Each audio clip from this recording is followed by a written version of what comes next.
Hi guys, it's Alyssa from Planet Alissa, here with my weekly What I Sold on Etsy report. I do put these videos out every Friday, and I apologize I'm a bit late in getting this one out today.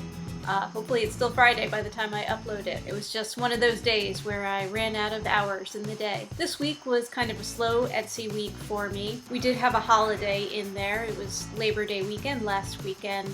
And I think that was part of the reason sales were so slow. Holidays, especially holidays that are kind of outdoor, go to the beach, have a barbecue kind of holidays, tend to mean less sales because people aren't sitting in front of their computers buying stuff. In fact, I think nearly half of this week's orders were international orders where it wasn't Labor Day, so they didn't have that holiday, and that's unusual that half of my orders would be international. In the past week, I sold just 8 vintage items on Etsy for a total selling price of $105. Now let's take a look at what sold this week. The first item that sold this week is this cool old rubber stamp.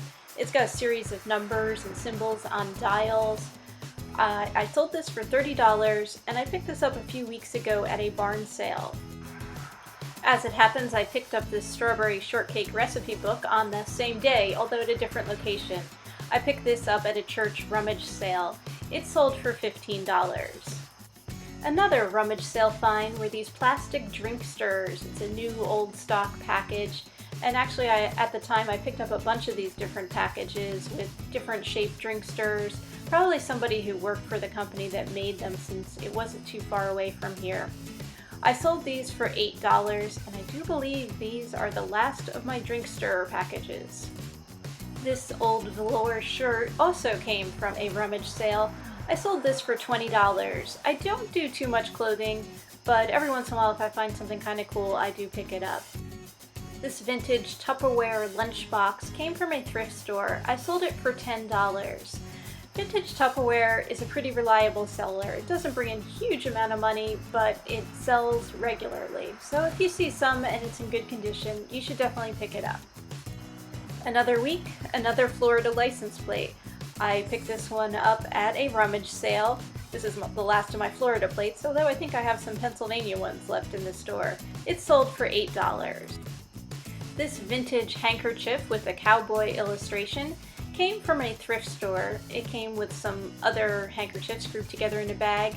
This sold for $6. And finally this week, this pair of kitschy plastic snowmen, winter or Christmas decorations sold for $8. I picked them up a couple of weeks ago at an estate auction in a box lot.